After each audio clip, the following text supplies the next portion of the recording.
Bonsoir, merci beaucoup d'être venus nombreux ce soir pour cet ouvrage autour de Farhad Khosrow-Khavar qui s'intitule Un sociologue, une révolution, l'histoire tourmentée de l'Iran. Donc je pense qu'à la veille de l'anniversaire de la victoire de la révolution islamique en Iran de 1979, il était intéressant de se réunir pour faire le point sur l'évolution à la fois des relations entre l'État et la société iranienne, mais aussi le rôle des acteurs de la révolution et l'évolution, si vous voulez, de la révolution et comment, en fait, on est passé d'une révolution iranienne qui a fait l'unité nationale à finalement une révolution qui a exclu une partie de la population iranienne, notamment une partie de la diaspora. Donc la première intervention sera par Saïd Païvandi, qui est professeur à l'Université de Lorraine à Nancy et qui traitera des acteurs de la révolution iranienne.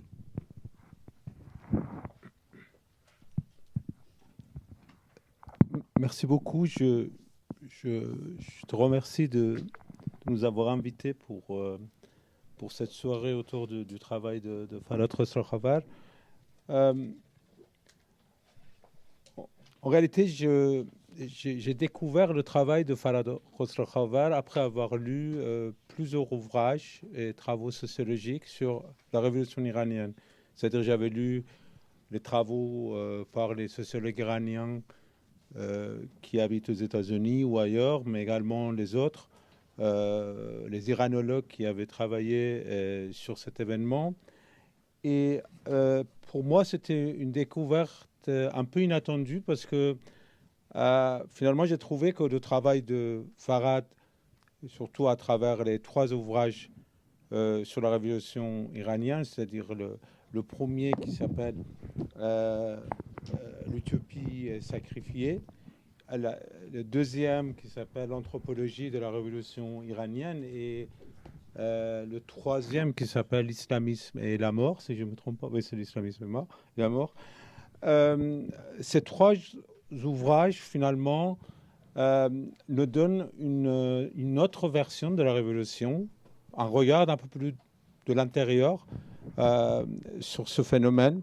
C'est pour ça que j'ai essayé de focaliser mon intervention ce soir sur une approche qui est pas souvent développée lorsqu'on travaille sur les situations révolutionnaires, parce que souvent on part d'une vision globale des choses pour dire voilà pourquoi telle ou telle révolution, parce qu'il y avait telle opposition entre un État ou une classe dominante et les autres.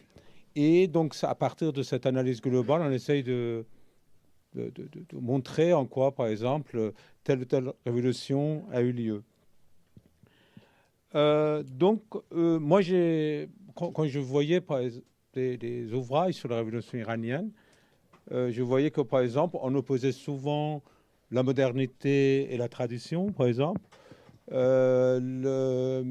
Les structures traditionnelles et les structures modernes, ou par exemple la modernisation autoritaire face à une société qui voulait d'autres choses, qui avait d'autres aspirations. Ces recherches, je pense que finalement, essayer, en étudiant la société, on part de contexte social global dans ces études pour aboutir à un phénomène révolutionnaire qui a eu lieu à un moment donné de parcours de peuple iranien. Farhad a introduit pour moi une approche différente parce qu'en étudiant finalement le phénomène révolutionnaire, en s'appuyant sur le point de vue des acteurs qui ont participé à la révolution et au sens qu'ils donnaient au fait de participer à la révolution, il est donc parti de phénomène social pour aller vers son contexte global. C'est ça l'originalité pour moi, l'originalité du travail de Farhad. Je sais très bien qu'en tant que sociologue, finalement, quand on choisit une méthode, c'est également choisir une approche, une théorie. Aucune méthodologie ne se justifie pas par elle-même. Donc, il est nécessaire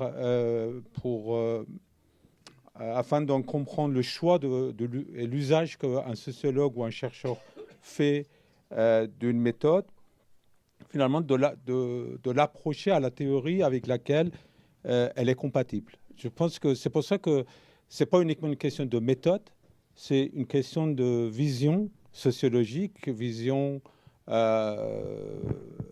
globale concernant une société et le rôle et la place des acteurs au sein de la société.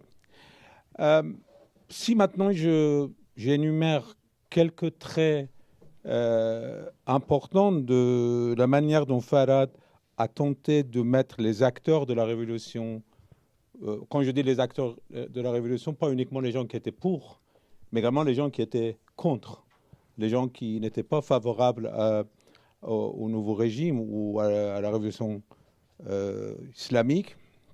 Donc, pour moi, Farad donne une place théorique à l'acteur, un révolutionnaire ou qui se prononce, ou quelqu'un qui se prononce contre la révolution, en tant qu'interprète d'un contexte révolutionnaire.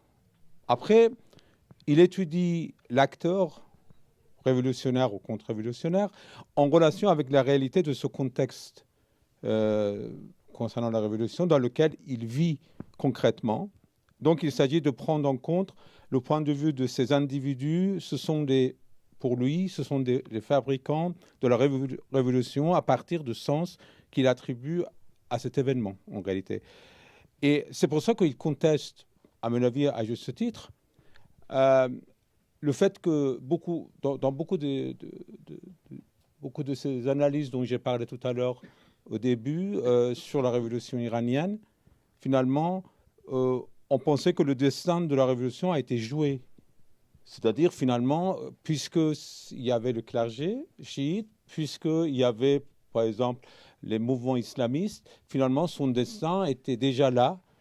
C'était une sorte de fatalisme, en réalité, parce qu'il y avait telle ou telle pensée ou tel groupe dominant dans la révolution. Tandis que lui, il pense que la révolution, finalement, n'a pas été faite.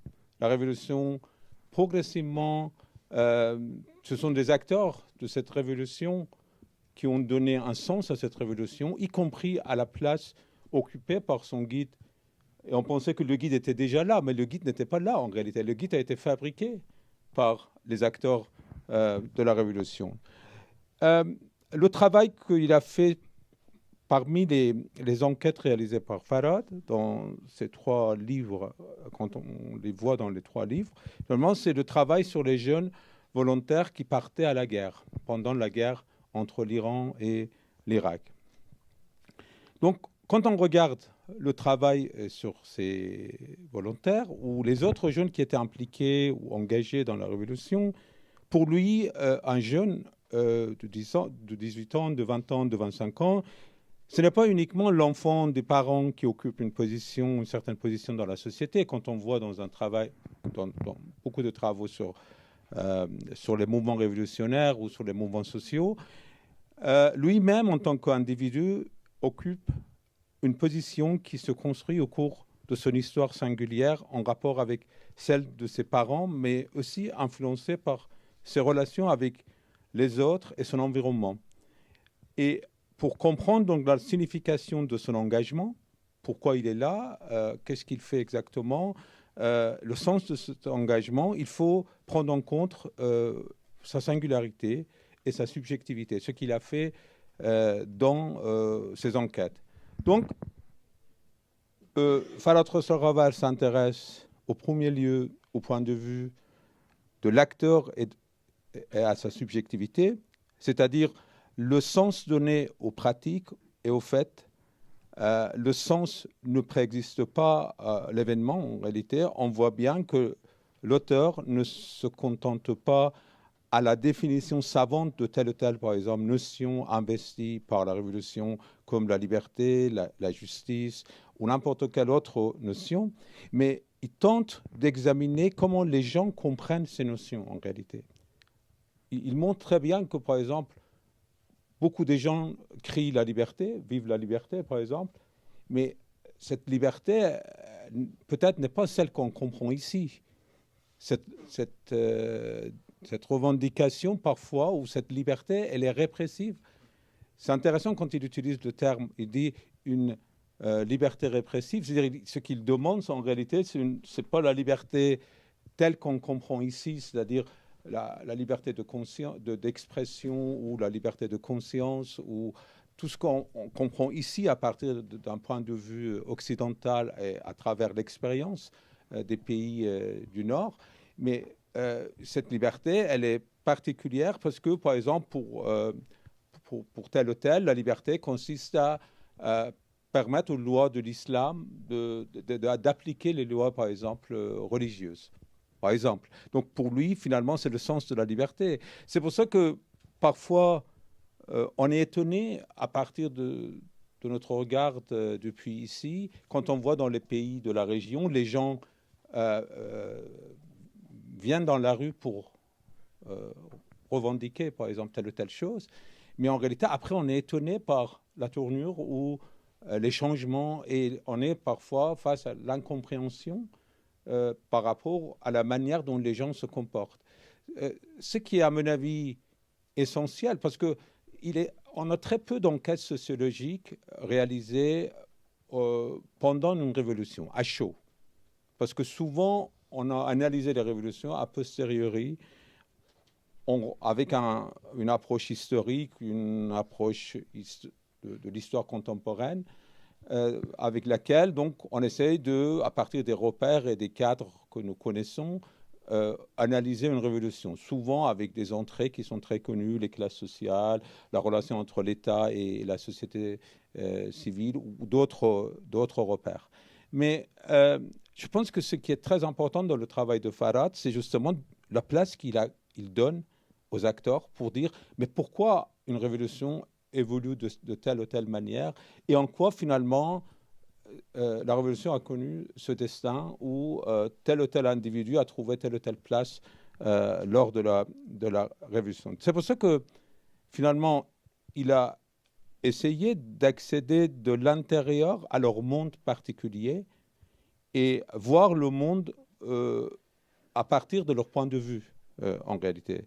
Donc il s'agit pour moi sur le plan méthodologique, surtout une rupture nette avec l'approche macro qui voit l'acteur et son action depuis la perspective d'un observateur détaché et l'extérieur et à partir d'une analyse globale ou des structures de la société. Donc on peut parler dans son travail, à mon avis, d'une approche phénoménologique qui tente d'appréhender le phénomène révolutionnaire dans sa plus simple expression est d'aborder le fondement et l'origine de la relation intentionnelle entre le sujet révolutionnaire ou le sujet contre-révolutionnaire et son environnement social et humain.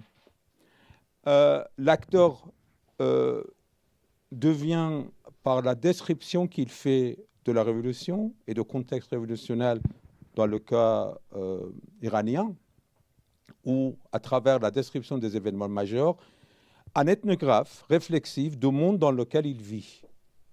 C'est cette place qui est accordée dans le travail de Farad à l'acteur. Donc nous sommes devant nous, non seulement le sujet empirique avec ses traits personnels, le sujet à tel âge, il est femme, c'est un homme ou c'est une femme, quelle appartenance sociale, quelle origine ethnique, il a quel métier ou quel type de logement il occupe, mais également de façon beaucoup plus intéressante pour tout sociologue, à mon avis, le sujet analytique, c'est-à-dire celui qui montre comment il analyse la révolution, sa vie quotidienne dans le contexte révolutionnaire, afin de lui donner donc sens et afin de pouvoir se positionner en fonction du contexte. Ça qui est très important quand je dis la place accordée à l'acteur, c'est vraiment voir comment l'acteur interprète. Parce que l'acteur peut être ce que un sociologue américain avait dit, les sociologues en état pratique. En réalité, ce sont eux également, comme on a un regard savant quand on est sociologue, on connaît les analyses, les cadres théoriques, les approches, les concepts et tout. Mais les acteurs quotidiens, les acteurs ordinaires également ont leur manière d'analyser et de voir des choses. Et comprendre finalement comment ils s'engagent, comment ils sont appliqués dans telle ou telle démarche ou dans tel ou tel mouvement, finalement, quand on leur donne cette place pour décrire, pour dire qu'est-ce qu'ils pensent de telle ou telle chose, finalement, on arrive à saisir le même objet, comprendre la révolution, à partir d'un autre point de vue, à partir des gens ordinaires qui participent, qui crient, qui se sacrifient, qui sont activistes ou militants de tel ou tel mouvement. Donc, je pense que les acteurs utilisent un outil banal, mais puissant, pour pouvoir faire cette description ethnographique de leur engagement. C'est l'objectivation permanente de contexte révolutionnaire qui les entoure. Objectiver le monde signifie que nous avons sans cesse besoin d'identifier, de reconnaître et de comprendre les objets qui apparaissent dans le flux des événements révolutionnaires. Ce qu'on voit à travers le bouquin, c'est-à-dire tous les temps, les gens décrivent des événements importants ou moins importants à partir de leur propre expérience, à partir de leur propre positionnement dans la société. Merci beaucoup, Saïd Paevandi, pour cette présentation, cette approche méthodologique qui fixe le cadre en fait, de la réflexion sur la révolution iranienne. Je vais maintenant passer la parole à Mohsen Mottari, qui est sociologue, chercheur associé à l'EHESS, qui est auteur du livre intitulé « La pensée chiite contemporaine à l'épreuve de la révolution iranienne ». Peut-être pour lancer la discussion, est-ce qu'on peut avoir une périodisation de la révolution iranienne? Il y a un article dans le livre de Farhad Khosrow-Khavar sur une approche comparée avec la révolution française. Dans les années 90, on a beaucoup insisté sur cette dimension terminorienne de la révolution islamique. Est-ce que cette révolution est terminée? Est-ce qu'on peut appliquer le modèle de la révolution française à une révolution qui a été qualifiée par d'autres comme religieuse? Et je pense que ça aussi, il faut en discuter. Et est-ce que finalement l'élection d'Ahmadinejad en 2005 n'est pas venue peut-être contredire, en tout cas, ce cadre théorique sur cette dimension terminorienne de la révolution iranienne? Merci. Donc, avant de répondre à cette question, je vais quand même mettre l'accent sur un point assez important. Aujourd'hui ou demain, on va fêter l'anniversaire de la révolution iranienne. Peut-être après 38 ans ou 40 ans, ça semble un peu plus facile de garder une certaine distance, un regard beaucoup plus distancé par rapport à la révolution. Mais ce qui m'intéresse dans les travaux de Farhad, c'est d'étudier de l'intérieur avec un regard distancé extérieur cette révolution. Au moment où cette révolution a eu lieu, il y a eu quand même un emballement. Cette révolution a fasciné beaucoup de chercheurs, beaucoup d'intellectuels, pour ne pas nommer Michel Foucault, pour ne pas nommer Ahmed Algar, Vincent Montet, qui ont cru à cette révolution comme un retour du religieux, comme un retour de la spiritualité. Et dans ce contexte, il était extrêmement difficile de pouvoir proposer une interprétation qui était en rupture à la fois avec l'orientalisme et le néo-orientalisme classique et avec toutes les interprétations de la révolution iranienne en termes du retour du religieux. Moi, pour ma part, donc, j'ai connu les travaux de Farhad au début des années 90. Et ce qui est curieux, c'est que j'ai lu plutôt ses travaux sur l'islam en France, le foulard et la République. Donc, c'est après coup que j'ai pris connaissance et conscience de l'importance de ces travaux. Et je me suis inscrit un peu dans cette continuité de ces recherches pour proposer une interprétation de l'évolution de la société iranienne à travers les débats intellectuels iraniens.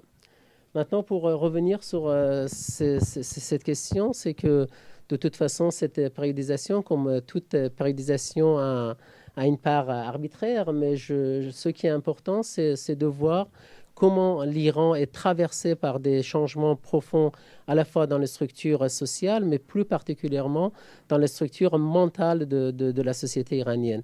C'est ce qui intéresse Farhad, c'est pour ça qu'il s'inscrit plus ou moins dans une rupture avec des explications de type marxiste, avec des explications de type purement psychologique, psychologisante. Et puis, on pourrait plus ou moins périodiser, faire une périodisation de l'Iran depuis le début en plusieurs décennies, si je peux parler comme ça. On a la première décennie de la révolution iranienne. Je fais cette proposition de périodisation pour montrer un peu l'évolution de la société iranienne qui est à la fois dans une continuité avec ce qui se passe dans la période précédente, avec des ruptures quand même assez importantes dans la manière dont la société iranienne perçoit sa place à la fois à l'intérieur de l'Iran et aussi dans le monde. La première périodisation qui pourrait être qualifiée comme la décennie islamiste, donc c'est la victoire de la révolution, la guerre contre l'Irak, la répression politique, c'est la période où l'islam politique se présente comme une alternative, comme une réponse à la société iranienne dans une exclusion totale avec les autres pensées, avec les autres manières de penser, avec les autres types de pensée dans l'Iran. Dans cette période, donc au bout de quelques années, au bout d'une dizaine d'années, au bout de 8-9 ans, il y a plusieurs événements qui se passent en Iran, à l'intérieur de l'Iran, mais aussi à l'extérieur, qui permet à un certain nombre d'acteurs iraniens de prendre connaissance à la fois du danger de ce qu'on pourrait éventuellement appeler la sacralisation du politique et aussi un peu de la manière dont le religieux tente d'accaparer tout l'espace politique et public. Donc plusieurs événements. D'abord, les acteurs prennent conscience de l'échec de la révolution dans sa tentative d'internalisation. Donc la révolution iranienne, quand même, il ne faut pas oublier, avait pour objectif d'exporter son modèle à l'extérieur de l'Iran. Avec la guerre avec l'Irak, il a connu son premier échec, entre guillemets. Donc c'était la prise de conscience de l'échec de l'exportation de la révolution iranienne. Et puis, je pense que l'événement le plus important, compte tenu de la domination de la pensée gauchiste de type marxiste en Iran dans la période qui précède la révolution, le déclin du marxisme et la fin du communisme, au moins dans sa version soviétique, était aussi une manière de rompre avec toutes les idéologies de type utopique. Donc, c'est deuxième événement qui était quand même comme un marteau, comme on dit, sur la tête de plusieurs acteurs à l'intérieur de l'Iran, les intellectuels, les acteurs politiques. Donc, c'est aussi la rupture avec une pensée révolutionnaire, si je peux m'exprimer comme ça. Ça, c'est la première période.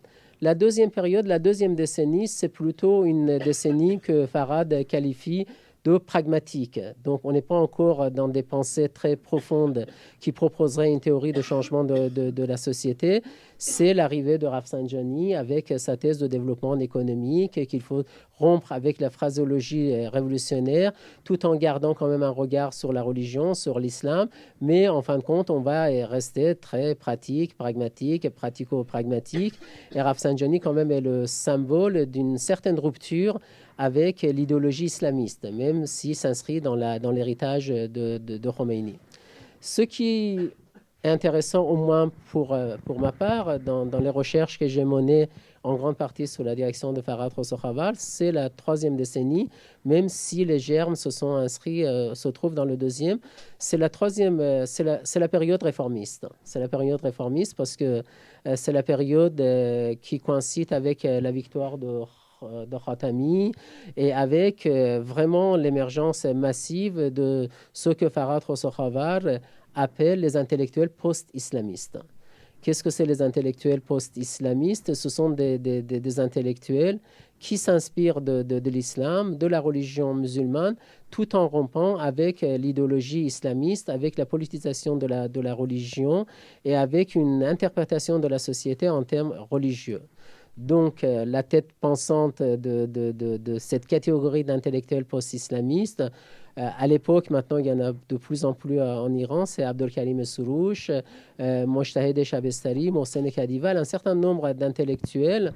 Quand je dis intellectuels, c'est un mot qu'on a du mal à donner des définitions parce que je qualifie les intellectuels à la fois les laïcs, mais aussi quelques religieux qui rompaient avec le clergé traditionnel et que par le hasard de la vie ont été enturbanés par le pouvoir politique en Iran. Donc ils sont devenus intellectuels laïcs, même si à l'époque, quand j'ai commencé à faire des études sur les intellectuels post-islamistes, quelqu'un comme Mohsen Kadivar, Yousefi Eshkevali, Mojtahid Shabestari étaient enturbanés, mais aujourd'hui, soit ils ont enlevé leur propre turban, soit ils étaient désenturbanés, comme on dit je ne sais pas si c'est un mot en français on pourrait utiliser. Donc, c'est le tribunal spécial du clergé qui a décidé qu'il ne pouvait plus porter. Donc, la troisième décennie, c'est l'espoir d'un modèle islamique de politique, de pouvoir, et puis qui a été soutenu quand même pour ces intellectuels religieux. Donc, c'est vrai qu'à chaque fois que j'emploie le mot intellectuel religieux dans le contexte iranien, c'est très difficile, mais je pense ici aussi c'est très difficile parce que peut-être pour beaucoup de personnes, le terme intellectuel est en lien avec la tradition lumière, avec la rupture avec la religion, avec une certaine critique par rapport à la pensée religieuse, mais j'emploie ce mot plutôt dans le sens où ce sont des acteurs qui produisent un discours sur la société iranienne, qui est en lien avec une tradition religieuse, mais qui ne s'inscrivent pas dans un retour pur et dur à la tradition et à l'âge d'or de l'islam.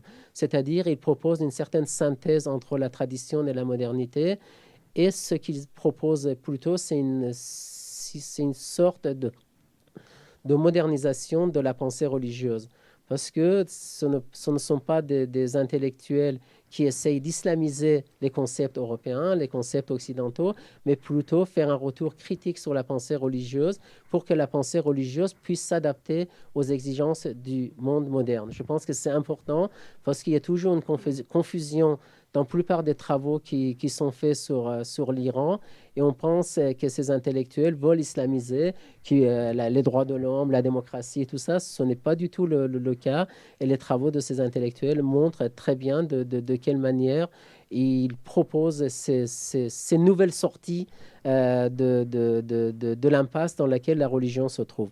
Pour reprendre un terme d'un des livres de Farad écrit par Olivia, comment sortir de la révolution religieuse, c'est une manière de repenser la place de la religion dans l'espace public, c'est de repenser la place des acteurs qui se réclament et qui se disent et qui se définissent comme acteurs religieux. C'est une question que la société française aussi est confrontée aujourd'hui, c'est-à-dire de quelle manière on peut à la fois s'exprimer dans certaines approches de notre appartenance religieuse, et de quelle manière la société est en capacité ou non de donner une expression à ses pensées. Donc en Iran, peut-être c'est dans l'autre sens. On n'a pas la place pour les pensées non religieuses, mais pour les intellectuels religieux aussi, c'est difficile. Donc, toute la société iranienne, moi, je m'inspire beaucoup des travaux de Farad. Il ne faut pas non plus oublier au moment où tout le monde parlait de la révolution iranienne comme une rupture du religieux, comme une révolution islamique, comme une révolution réactionnaire, tout ça. Farad a essayé de montrer que cette révolution, par le jeu des acteurs, était une révolution moderne. Moderne ne signifie pas progressiste, ne signifie pas lumière, ne signifie pas... C'est moderne dans le sens, il ne s'agit pas des acteurs traditionnels. Parce que dans la plupart des explications de la révolution iranienne, on mettait en avant le clergé comme l'acteur principal de cette révolution. Donc Farad, dans ses travaux, a bien montré que la jeunesse iranienne a joué un rôle déterminant dans la révolution, même si ses inspirations n'ont pas trouvé des expressions dans l'espace public ni dans les instances de la révolution. Donc après tout ça, on était très emballés, très contents d'avoir un mouvement réformiste avec des intellectuels, avec un pouvoir politique. C'est Ahmadinejad qui arrive. Donc c'est, comme disait Mohammad Reza Jalili, donc c'était peut-être l'illusion du réformisme. Mais en fin de compte, ce qui est intéressant pour les sociologues, ce qui est intéressant pour les chercheurs, c'est aussi de voir ce qui se joue dans ce qu'on ne voit pas. Voilà, je pense que c'est l'un des intérêts des travaux de Farad. Il a publié des livres il y a une vingtaine d'années, Le foulard et la République, l'islamisme et la mort. Il a fait des recherches à un moment où on ne parlait pas tellement de la présence de l'islam et son importance dans la compréhension de la société française. Maintenant, on parle de plus en plus, il y a de plus en plus de recherches. Et moi, je vais dire un mot aussi sur ma motivation avec Atoyati, pourquoi j'ai publié ce livre qui prend l'ensemble des articles, parce que j'ai vu que Farhad commence à être connu au public français plutôt par ses travaux sur l'islam dans l'espace européen, sur le martyrisme, sur le djihadisme. Et moi, pour ma part, je considérais que quand même ses recherches sur l'Iran l'ont beaucoup inspiré pour pouvoir donner une interprétation de la place de la religion, de l'islam, de martyrisme, de djihadisme. Donc, j'ai sélectionné un certain nombre de ces articles pour montrer à la fois la richesse d'une pensée sociologique qui est très soucieuse du terrain, malgré que Farhad a fait une thèse en 1975 en philosophie sous la direction de Michel Henry sur un thème vérité-finitude chez Heidegger, qui n'a rien à voir avec l'enquête de terrain. Mais en fin de compte, il a mis ses réflexions philosophiques dans une démarche qu'il qualifie herméneutique sociologique à la compréhension de la société iranienne et par la suite de la société française. Mais je pense que c'est une chance pour nous, au moins pour les Iraniens, de profiter de son regard. Et de l'autre côté, c'est aussi une chance de voir dans ses travaux de quelle manière ces expériences sur l'Iran lui permettent de mieux pouvoir analyser la société française avec un certain regard. Moi, ça me fait penser, je ne veux pas faire la comparaison, quand on regarde, par exemple, Tocqueville qui quitte la France pour aller aux États-Unis, qui écrit quand même les livres sur la société américaine, quand on regarde Louis Dumont qui quitte la France pour aller en Inde, qui quand même bouleverse la pensée anthropologique dans une interprétation de la société française et de la société indienne. Je pense que ce double regard, pour moi, c'est très important. Ça m'inspire, ça me permet de travailler. J'ai consacré un certain nombre de travaux justement sur les intellectuels religieux qui, quand même, ont leur place dans une société où la religion, quand même, a une importance. Donc, même si aujourd'hui, la pensée de Soroush, Shabestari, Kadivar et les uns et les autres ont arrivé un peu à leur fin, mais une nouvelle génération d'intellectuels religieux apparaît sur la scène, je dirais maintenant sur la scène mondiale, parce que la plupart ont quitté l'Iran et ils font partie de diaspora. Une nouvelle génération de jeunes intellectuels iraniens qui se trouvent un peu en Iran, mais à l'extérieur de l'Iran, qui rompent un peu avec les grands intellectuels, avec les grands récits, mais qui proposent plutôt une interprétation en termes locaux. Je m'exprime. Jusqu'à les années 90 aux années 2000, la plupart des interprétations des intellectuels religieux, c'était une interprétation, je dirais, holistique. C'est une impression générale de l'évolution des sociétés. Ils s'intéressaient très peu à des questions de type les minorités religieuses, la question d'homosexualité. Je parle dans le cadre de la religion islamique. Donc, les anciens intellectuels s'intéressaient très peu, tandis que maintenant, on a des ouvrages qui ne peuvent pas trouver d'éditeurs à l'intérieur de l'Iran, mais qui sont publiés à l'extérieur de l'Iran, mais qui essayent de comprendre la question des minorités religieuses, la question d'homosexualité, parce qu'Arash Narori, qui est un chercheur iranien aux États-Unis, qui a publié plusieurs livres, où il y en a d'autres qui sont au Canada ou qui sont à Londres. Donc voilà, donc c'est une société parfois étiquetée comme islamiste, avec qui il faut rompre, avec qui il ne faut pas avoir de lien. Et quelques temps après, c'est un pays très ouvert, avec qui il faut avoir des liens, avec qui il faut faire des contrats. Donc voilà, pour nous, quel que soit le regard politique porté sur la société iranienne, on essaye de voir quand même de quelle manière ce qui se joue dans les souterrains de la société est important pour comprendre, pour ne pas être surpris de cette évolution. C'est vrai que la prise de pouvoir de Ahmadinejad était quand même un moment difficile, mais 4 ans après, il y a eu quand même le mouvement vert, le mouvement de contestation. Voilà, c'est une société qui est en mouvement. C'est une société qui est en mouvement, qui est une société qui ne dort pas, malgré toutes les difficultés auxquelles elle est confrontée. Mais en même temps, l'espace politique est relativement clos, fermé, difficile. il faut trouver des stratégies. Les acteurs trouvent toujours des stratégies pour faire avancer leur manière de vivre. Donc, pour finir, je veux dire quand même un mot sur les derniers travaux de Farhad sur la sécularisation de la société iranienne. Contrairement à la plupart des chercheurs qui parlaient de l'islamisation de la société iranienne, qui considéraient que la société iranienne s'est islamisée, que l'islam a pris et envahi tout l'espace public, politique, religieux, familial.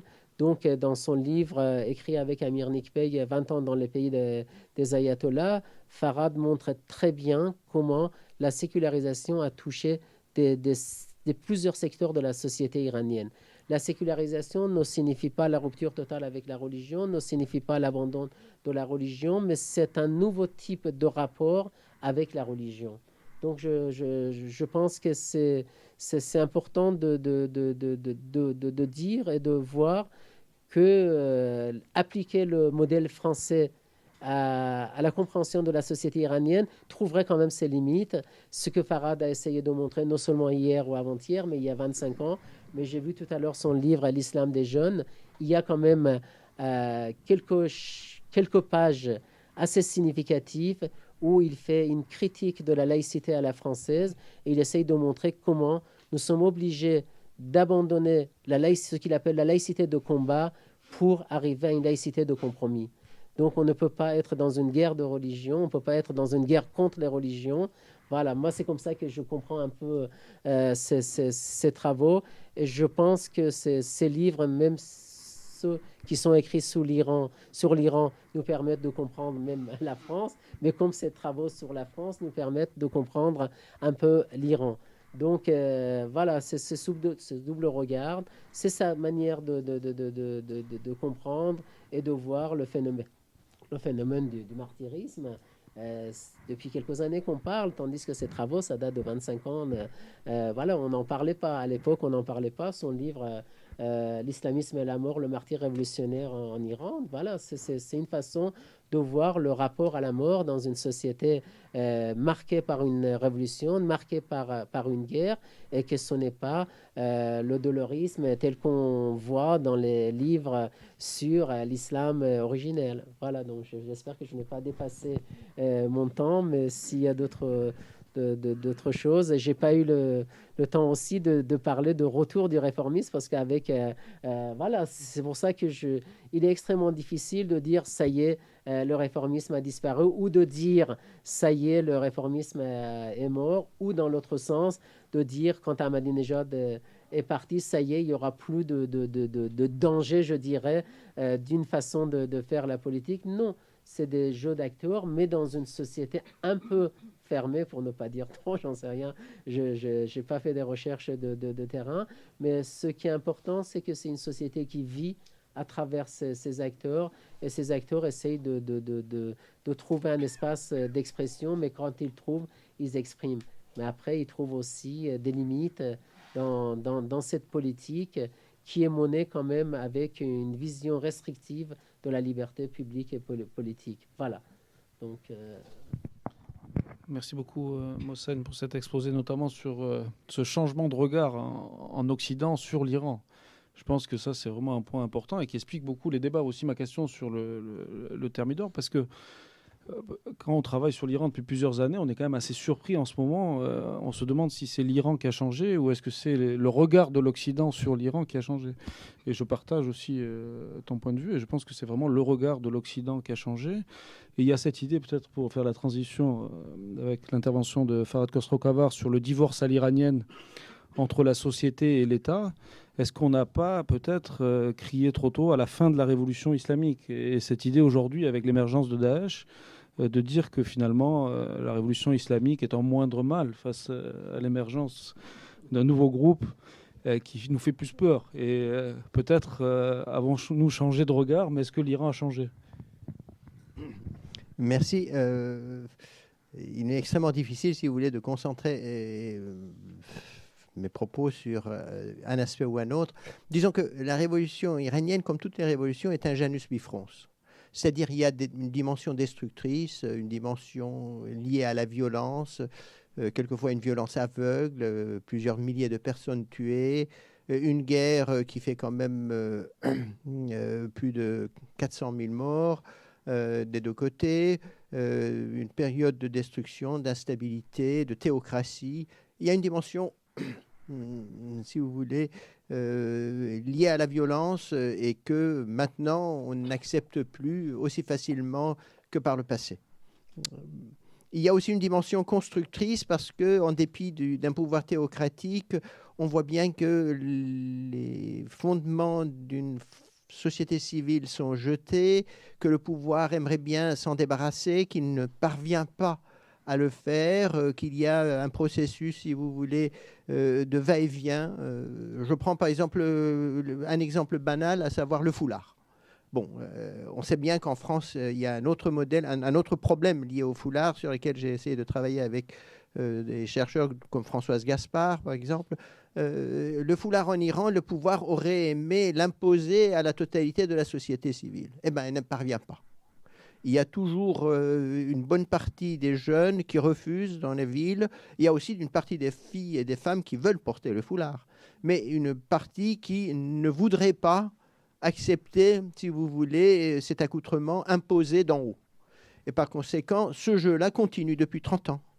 Depuis la mort de l'ayatollah Khomeini, on voit très bien comment ce phénomène se perpétue avec des hauts et des bas, une société où le pouvoir veut imposer l'accoutrement islamique, mais qu'il ne parvient jamais à le faire, tout simplement parce qu'une partie des jeunes joue un jeu pervers avec ce pouvoir dont ils savent très bien qu'ils ne peuvent pas se défaire sur le plan politique, mais qui, sur le plan individuel, est remise en cause du fait même de leur comportement. Par exemple, sur maquillage, alors qu'on porte le foulard, ou un foulard, si vous voulez, totalement desserré, ou des couleurs très vives. Bref, il y a une dialectique entre la société et l'État que j'appelle divorce à l'iranienne, mais qu'on peut qualifier autrement. C'est à partir d'un film Divorce à l'italienne, si vous voulez, que ça m'a inspiré. C'est dans cette espèce de dialectique mi-perverse, dirais-je, explicite, que s'exprime une société civile en gestation et dont je suis persuadé que l'État théocratique n'arrivera pas à la subjuguer entièrement. L'issue, évidemment, de cette affaire, personne ne peut la prédire, mais ce dont je suis quasiment sûr, c'est que ce phénomène va se perpétuer et que jusqu'au moment où il y aura une libération plus prononcée, il y aura toujours cette espèce de jeu de chat et de souris entre la société et l'État. Et que cette société n'accepte plus, si vous voulez, cette espèce de vision théocratique d'en haut qui veut s'imposer à elle au nom d'une légitimité sacrée. C'est ça. D'ailleurs, toute l'entreprise de ces intellectuels post-islamistes que Mohsen appelle, enfin, les intellectuels réformistes de l'Iran, et cela, désacraliser ce qu'on appelle le fondement essentiel de l'édifice constitutionnel, à savoir Velayat et Faris, c'est-à-dire la souveraineté du docteur de loi islamique, déconstruire cela en montrant que sa légitimité islamique, si vous voulez, est soumise à un doute extrêmement profond. Et ils parviennent à le faire à partir de travaux quelquefois très érudits, montrant que cette idée-là date du XVIIIe siècle, par exemple, dans ses traits essentiels, que ça n'a aucun fondement dans l'islam, et par conséquent, c'est une invention très tardive qui ne peut se réclamer de la sacralité religieuse pour s'imposer à la société sous une forme soustraite au doute. Donc il y a cette dimension-là qui me paraît très importante. Dans un sens, on peut dire que le processus de sécularisation en Iran est très avancé, mais que ceux-là même qui s'en réclament ne disposent pas d'organisation politique pour pouvoir exprimer, si vous voulez, leur desiderata. Donc cette espèce de jeu continue. À chaque fois qu'il y a une élection et qu'il y a une possibilité d'expression de soi, on s'engouffre dedans. On voit bien qu'il y a des manifestations paisibles, le refus de la violence et surtout le refus de faire une autre révolution dont on sait pertinemment que l'issue ne saurait être une vie ouverte et paisible, puisque les révolutions classiques sont quand même génératrices de violence. Et la société iranienne ne veut plus répéter, si vous voulez, cette expérience traumatisante. Ça, c'est la dimension que je qualifierais de constructive. Mais la révolution iranienne a eu aussi, comme toute révolution, une dimension destructrice.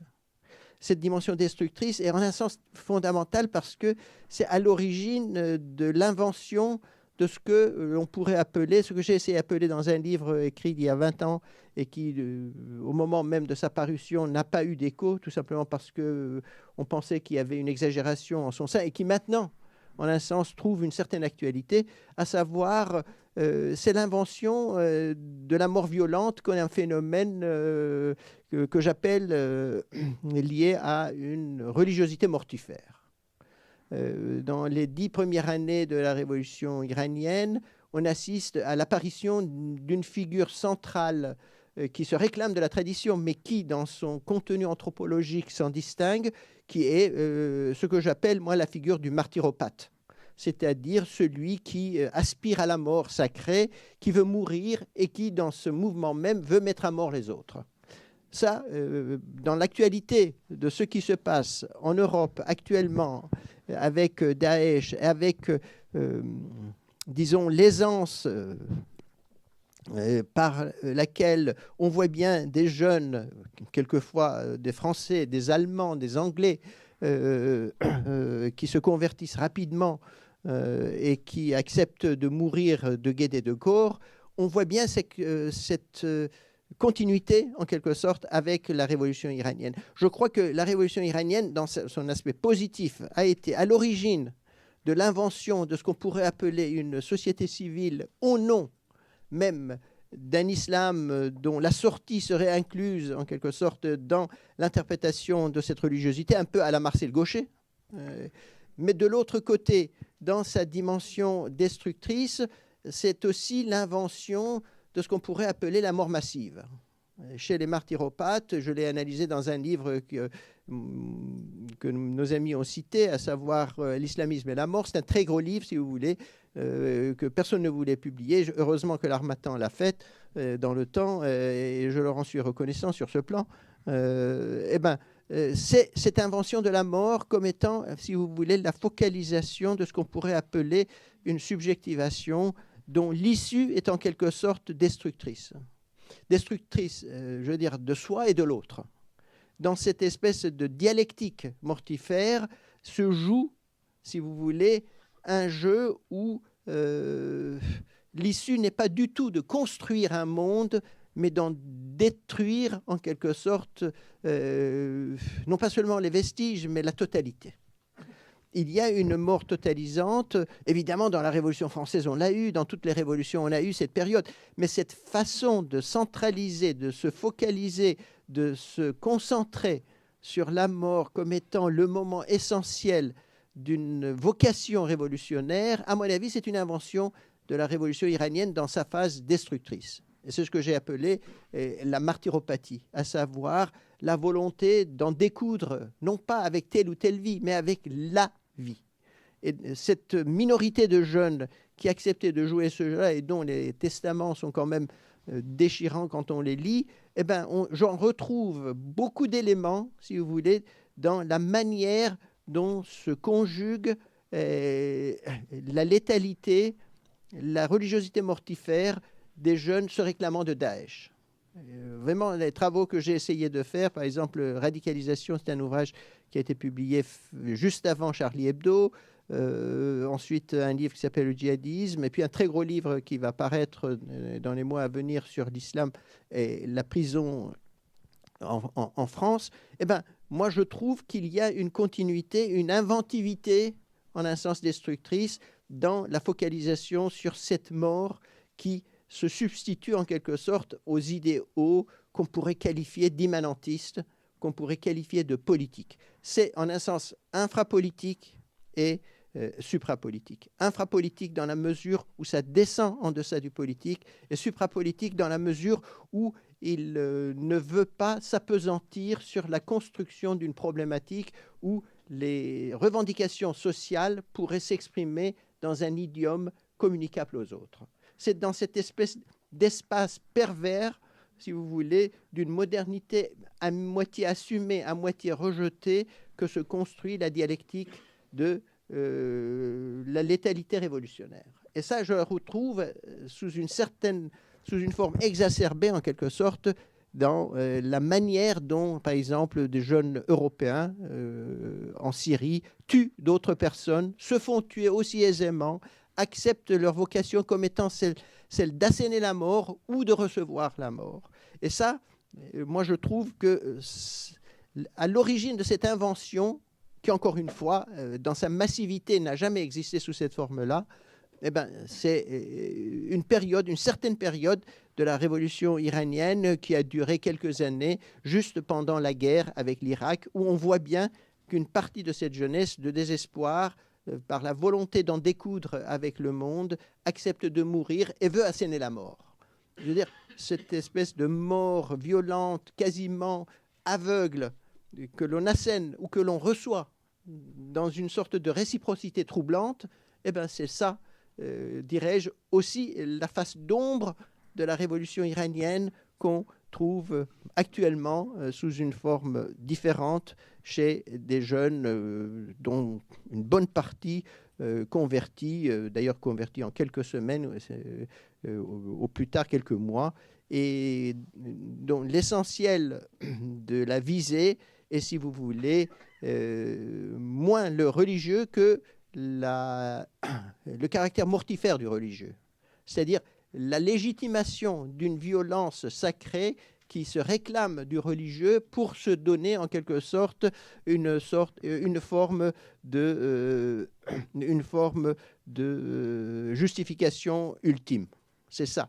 Et dans ce sens-là, je peux parler d'une anthropologie dont je trouve un certain nombre d'ingrédients dans la révolution iranienne, pendant la guerre, qui a vraiment été une épreuve très profonde, qui a duré 8 ans et demi quand même, et qui a été à l'origine de cette création d'une vision mortifère, d'une vision létifère, dont on trouve maintenant un certain nombre d'ingrédients, si vous voulez, dans les chevaliers de la mort, de ce côté de la barrière. Ça, c'est cette dimension, si vous voulez, qui me paraît fondamentale. Quand j'en ai parlé, évidemment, j'ai l'impression qu'en ce moment-là, il y avait une difficulté majeure dans la compréhension de ce phénomène, si vous voulez, dans sa forme extrémiste, dans sa forme excessive. Eh bien non, l'excès est inscrit dans cette forme de mort et on l'impose ou on l'accepte, si vous voulez,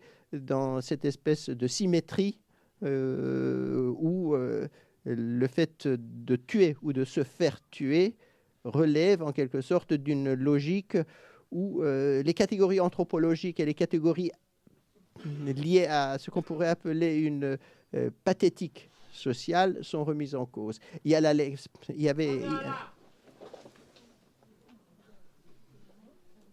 C'est pas grave, monsieur.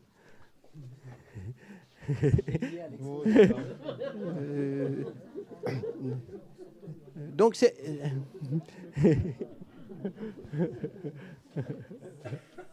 Il y avait un exemple qui... Voilà. Ce phénomène renoue avec aussi une vision de ce qu'on pourrait appeler la violence sacrée chez un grand anthropologue français qui vient de mourir. La violence et le sacré. Et René Girard, en lui donnant quand même une dimension anthropologique in situ. Je veux dire, il pense que c'est une forme de violence qui est archaïque. En fait, c'est une violence qui est beaucoup plus moderne qu'il ne le pense.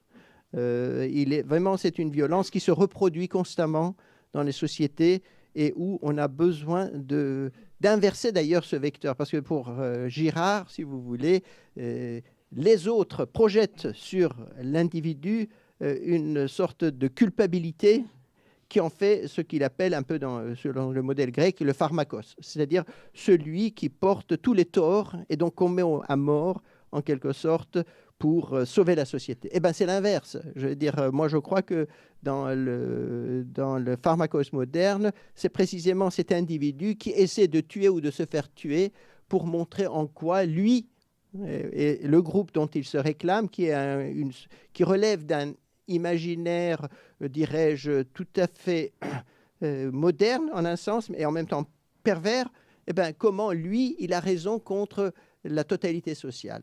Et c'est ça. Donc, cette inversion, en quelque sorte, de la problématique girardienne qui me paraît être vraiment au cœur même de cette mort dont nous pensons nous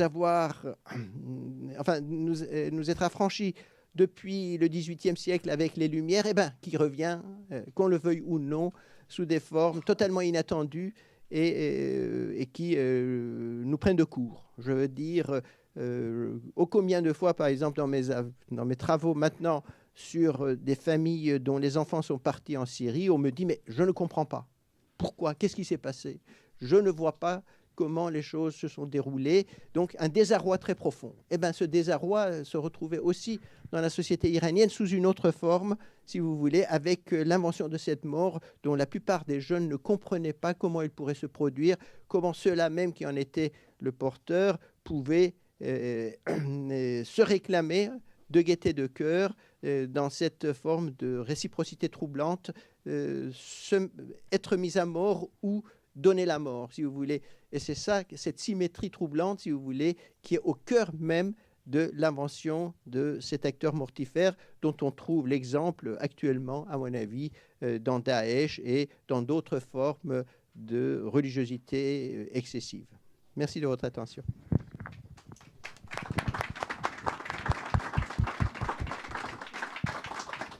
Merci beaucoup. On va tout de suite passer aux questions, si vous avez des questions.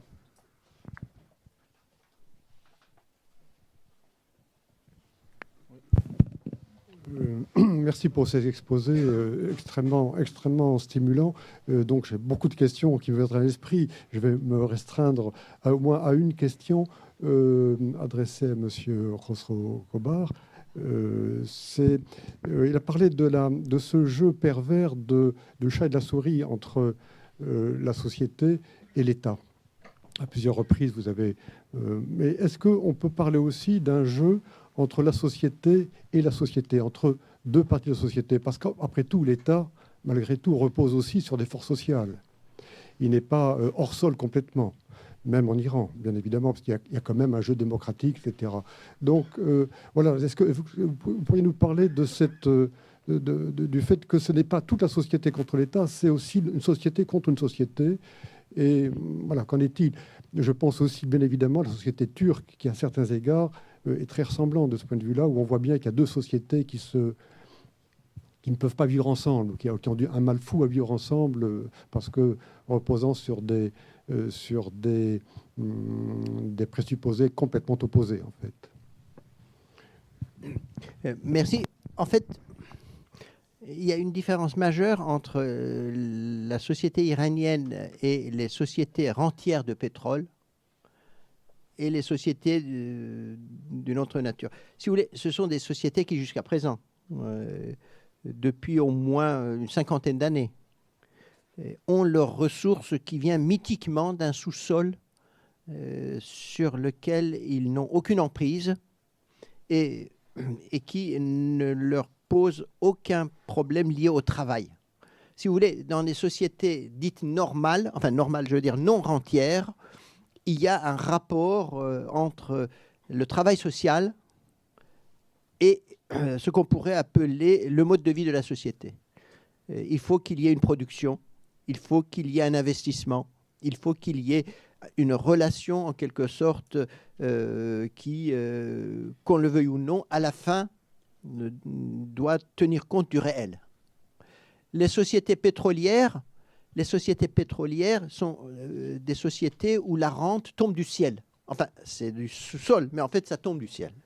C'est-à-dire, tout d'un coup, vous vous trouvez avec plusieurs centaines de milliards dont vous ne savez comment il vous est parvenu. C'est des relations liées à ce qu'on pourrait appeler une grande extranéité. Il n'y a pas de rapport entre la production des biens, l'inventivité sociale et le mode de vie. Cette espèce de rupture, si vous voulez, passe par le biais d'une agence centrale, c'est l'État. Je veux dire, tout l'argent est concentré aux mains de cet État. Et cet État construit sa clientèle, construit tout un monde autour de lui et façonne une société, la société sous une forme qui, en un sens, rompt ce que je pourrais appeler les mécanismes normaux du fonctionnement social. Je veux dire, l'Iran d'Ahmadinejad, par exemple, il y avait quelque chose, vous savez, le pétrole sous Ahmadinejad a atteint le summum, c'est-à-dire $140. Et donc, il y avait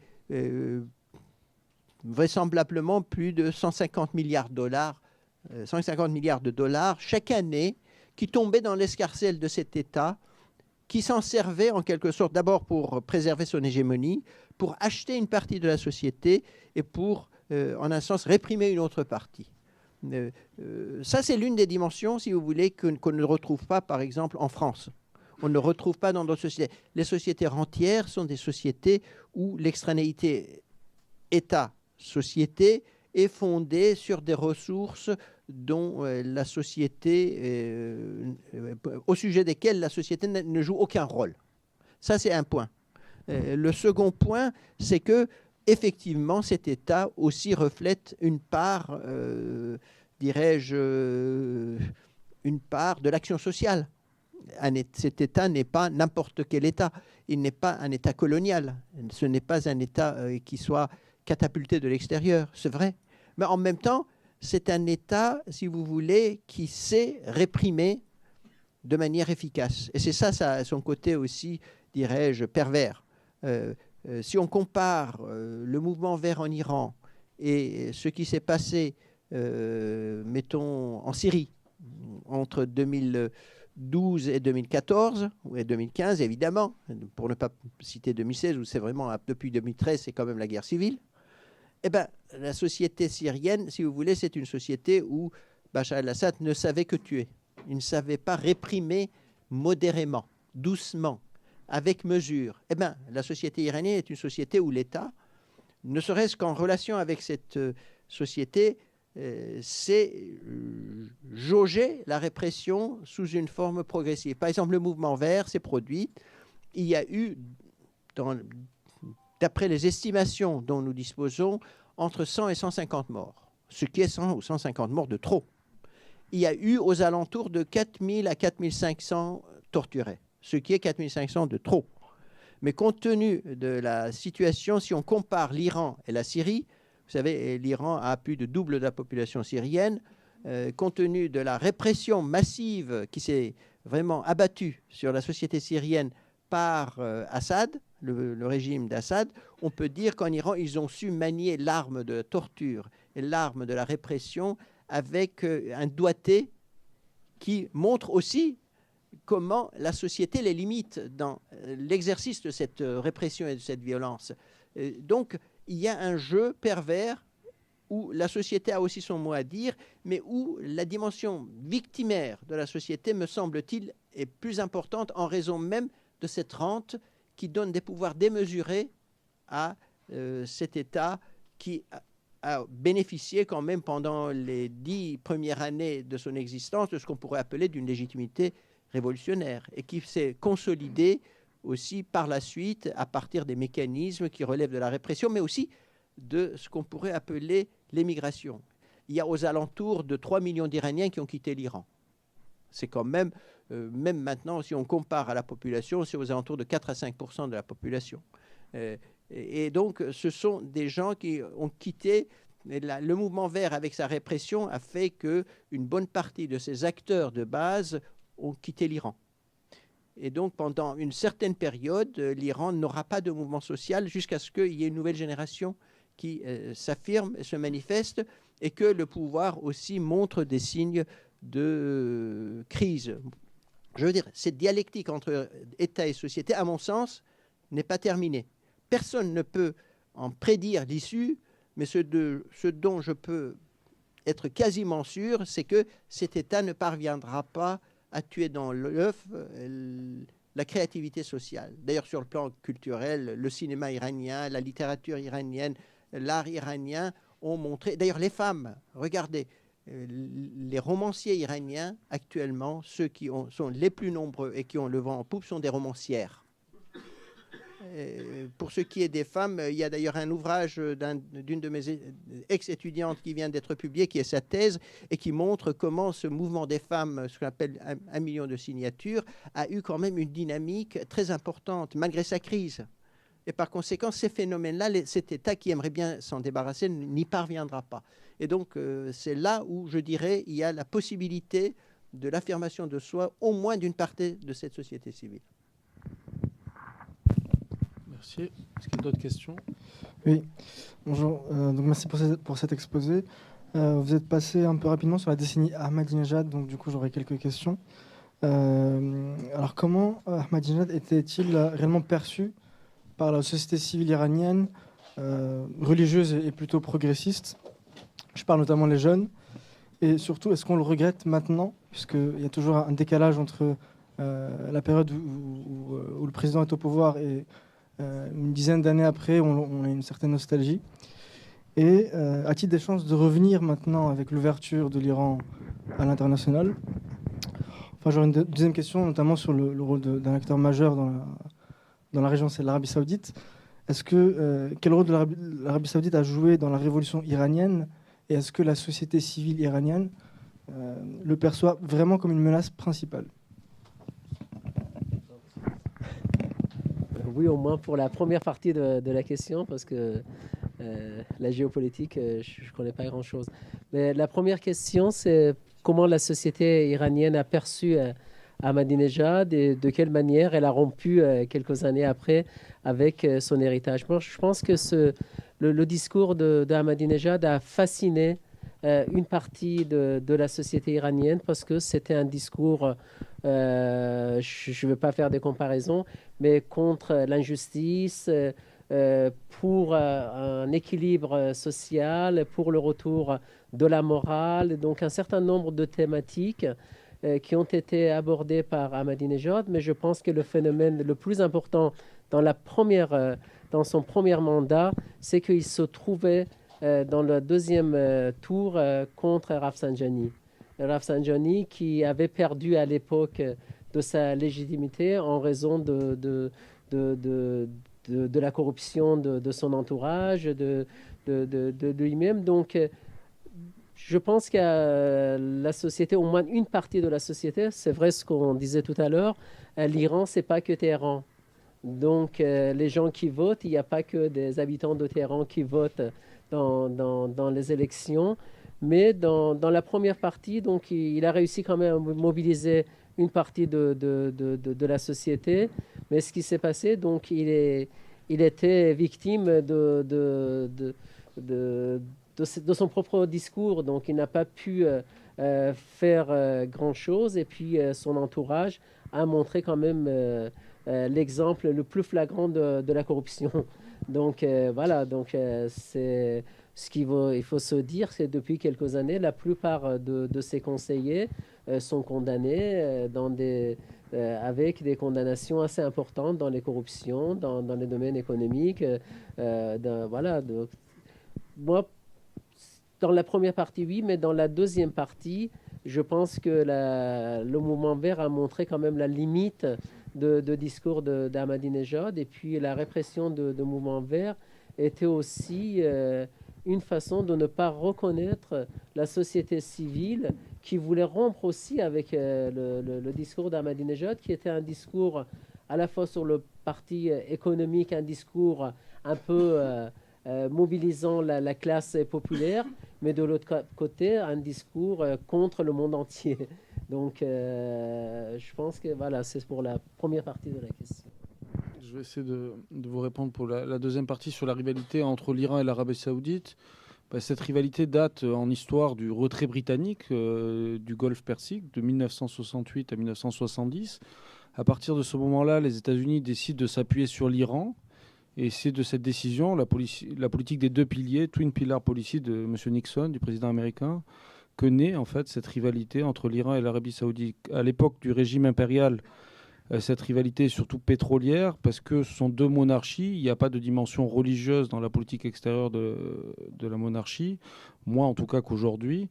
Donc c'est vraiment la révolution, si vous voulez, dans sa dimension prosélyte et sa volonté d'exporter un modèle révolutionnaire islamique qui suscite aussi des vocations dans le monde sunnite, notamment chez les frères musulmans, donc qui ne se limite pas à la minorité chiite, contrairement aux lectures qu'on peut avoir aujourd'hui a posteriori. Donc il faut aussi se méfier des lectures depuis aujourd'hui où on voit la grille de lecture sectaire qui prédomine dans l'analyse de la région. Je pense que l'exemple de la révolution islamique montre que dans la première partie, il y a eu cette capacité à en transcender partiellement le caractère chiite, puisque c'est la victoire de l'islam politique avant tout. Ensuite, il y a aussi cette rivalité qui s'accentue dans les années 80 avec le soutien de l'Arabie saoudite et de la CIA aux Moudjahidines en Afghanistan, et c'est ce qu'on a appelé la période de wahhabisation de l'islam, et notamment au Pakistan, où il y a l'exacerbation des tensions Iran-Arabie saoudite et déjà des massacres de minorités chiites assez considérables dans les années 80 qui préfigurent, en fait, si vous voulez, la situation actuelle au Moyen-Orient. Mais je pense que cette rivalité est contenue puisque ce sont deux États, c'est une guerre froide par proxy. Cette dimension de proxy, donc d'affrontement par intermédiaire, a été initiée par l'Arabie saoudite par l'intermédiaire du régime de Saddam Hussein, qui était l'outil utilisé pour affronter la révolution islamique et sa dimension prosélyte. On parle souvent du rôle de l'Iran et de l'utilisation de proxy comme le Hezbollah, mais c'est d'abord une réponse à l'agression vécue. Et le proxy Saddam, qui est aussi utilisé non seulement par l'Arabie saoudite, mais aussi par l'Occident. Donc là, il faut aussi revenir à l'histoire pour comprendre, si vous voulez, la perception iranienne, en tout cas, sur cette rivalité. Mais je pense qu'aujourd'hui, la dimension musulmane et le fait que les deux États participent de la même religion, la rupture des relations diplomatiques actuellement peut durer, mais pas indéfiniment. On ne peut pas exclure 80 millions de musulmans du pèlerinage, si vous voulez. Donc même malgré la tension qui est exacerbée par la présence des affrontements en Syrie, au Yémen, même au Liban et en Irak, je pense qu'il y aura un modus vivendi dans les prochains mois, parce qu'il y a la question des pèlerins. Donc il y aura quand même une négociation, un dialogue entre une théocratie qui se présente comme musulmane, qui ne se présente pas comme exclusivement chiite à l'extérieur, et le gardien des lieux saints. Est-ce qu'il y a d'autres questions ? Oui, bonsoir. Une question pour M. Khosrow-Khavar. Pour ce qui concerne l'État théocratique, est-ce que c'est un phénomène qui est marqué générationnellement ? C'est-à-dire, est-ce qu'il va disparaître avec la fin des acteurs qui ont connu la révolution islamique ? Ou est-ce qu'il a une capacité à se reproduire ? Je vais passer aussi ensuite à Saïd, puisqu'il travaille sur l'éducation, et il pourra vous donner aussi quelques éléments et un éclairage là-dessus. Vous savez, l'État islamique, pour le moment, du moins dans sa structure intime, est une gérontocratie. Je veux dire, le guide est quand même très âgé. Et quand on revoit un peu ceux qui dirigent aussi le groupe qui est pour le judiciaire, pour ceux qui sélectionnent en quelque sorte les candidats, il y a beaucoup de vieux dedans. Il y a quelques-uns qui sont un peu moins vieux, mais disons qu'il y a un noyau dur quand même quelqu'un comme Rafsanjani a quand même un certain âge, voire un âge certain. Je veux dire, il y a donc l'accaparement du pouvoir au niveau suprême par un groupe de gens qui se réclament directement de l'allégeance, si vous voulez, à l'ayatollah Khomeini. Et comment ça va s'effectuer pour ce qui est de la passation du pouvoir à une autre génération, c'est une question ouverte. Je ne pense pas que la solution soit aussi simple, par exemple, ne serait-ce qu'après le guide suprême, qui va prendre sa place? Est-ce que ce sera quelqu'un de beaucoup plus jeune ou bien quelqu'un qui aura un certain âge? Tout cela pose un vrai problème pour ce qui est de la transition du régime. Est-ce que le pouvoir parviendra à assurer une transition en quelque sorte paisible, ou bien il va y avoir des formes de coup d'État, par exemple par l'armée des pastarans ou autre. Moi, je crois que c'est intéressant aussi de voir cela de point de vue de ce qu'on pourrait appeler l'éducation et les manuels de l'éducation, comment ils façonnent les nouvelles générations ou tentent de façonner sans y parvenir, mais en partie en y parvenant. Merci Farad. Je voulais insister également sur une autre chose, c'est finalement, on peut parler peut-être de la reproduction de l'État théocratique, mais en même temps, il y a un écart grandissant entre la société et son État. Ça, c'est quelque chose d'assez flagrant en Iran. Quand on regarde tous les indicateurs sociaux, après je reviens sur l'éducation à la fin, mais quand on regarde les indicateurs sociaux, on voit que la société se modernise d'une manière très radicale, tandis que le discours étatique reste un discours assez traditionnaliste. Ça, c'est ce qui est une opposition de plus en plus importante, même dans le discours, dans les analyses des instances publiques. On voit très bien, par exemple, dans les rapports de Parlement, ils s'inquiètent de cet écart entre une société qui vit une révolution silencieuse et un État qui reproduit à peu près le même discours et qui peine à se moderniser par rapport aux demandes, par rapport aux besoins de la société. Pour vous donner quelques exemples, après la Révolution, on a eu un discours sur la démographie en disant que finalement le régime monarchique disait que 2 enfants suffisent. Nous disons qu'il n'y a pas de chiffres. C'est-à-dire, vous pouvez aller beaucoup plus loin. Il n'y a pas de contrôle démographique. OK. Mais c'est vrai qu'après, ils ont changé un peu avec une croissance démographique très importante. Ils ont commencé à changer un peu cette politique. Mais quand on regarde comment le comportement démographique de la société a changé depuis 30-35 ans, on est passé de 3,5% de croissance démographique à moins de 1,3%. C'est un des taux les moins élevés de la région. Le nombre d'enfants par femme est divisé par 3. En réalité, la taille de famille est passée de taille. On avait une famille avec 5 personnes qui était la taille moyenne en Iran lors de la Révolution. Aujourd'hui, c'est 3,2. Donc, tout est pratiquement révolutionné en quelque sorte dans le comportement démographique. Ça montre la nouvelle place de la femme dans la société également, parce qu'elle est plus mère uniquement ou épouse de tel ou tel homme, mais c'est une femme. Donc Farad tout à l'heure a parlé des femmes romancières ou les femmes cinéastes, mais quand vous regardez, nous avons en Iran quelques 5 300 000 étudiants, c'est-à-dire 2 fois plus qu'en France, tandis que la population, c'est à peu près 15% plus qu'en France. C'est un des pays les plus développés en ce qui concerne l'enseignement supérieur, dont la moitié de ces étudiants sont femmes. Donc, il y a un enseignement supérieur qui est très développé. Il y a un accès à médias qui est extrêmement important également. Le taux d'accès à Internet ou aux autres médias est extrêmement élevé par rapport aux autres pays de la région. Donc, c'est une société qui vit vraiment une révolution silencieuse, et l'écart s'agrandit, le fossé augmente entre la société et... Maintenant, si je reviens sur le discours éducatif en Iran, vous voyez que quand vous ouvrez les manuels scolaires, vous avez donc un discours assez idéologique, assez unilatéral vis-à-vis de l'identité chiite du peuple iranien par rapport aux valeurs chiites de la vie iranienne ou d'autres éléments qui existent dans les manuels scolaires. Mais les jeunes vivent cette école, mais ensuite ils révoltent contre la même école et les valeurs de l'école.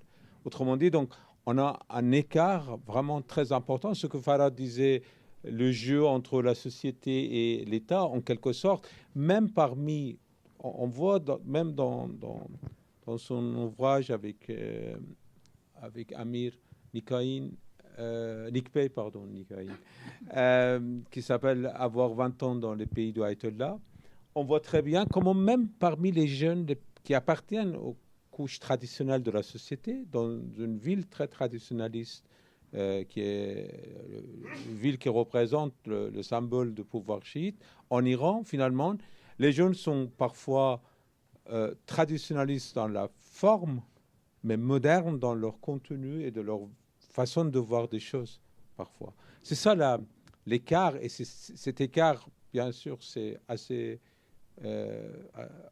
facilement observable dans la société. C'est-à-dire on n'a pas besoin d'être un grand sociologue ou faire des enquêtes très poussées pour repérer, pour voir ça.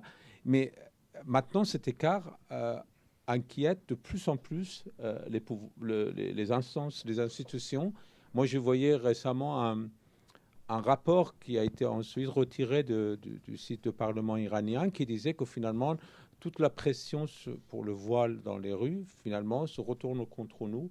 Maintenant, vraiment, c'est devenu un face-à-face entre l'État et la société. C'est-à-dire le fait de vouloir imposer, ce n'est plus la religion aujourd'hui, c'est l'État qui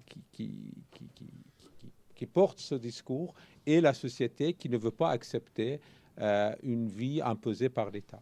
C'est ça, je pense, qui est la réalité également, la réalité de la société iranienne aujourd'hui et qui peut-être est un facteur à prendre en considération dans les années qui viennent, c'est-à-dire un État qui n'a plus sa place en réalité dans la mentalité de la société et dans la psychologie de la société.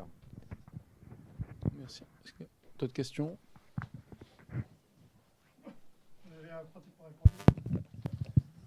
Est-ce que vous pensez que les élections peuvent permettre justement à cette société civile de s'exprimer? Puisque dans cette autocratie, il y a deux sources de pouvoir.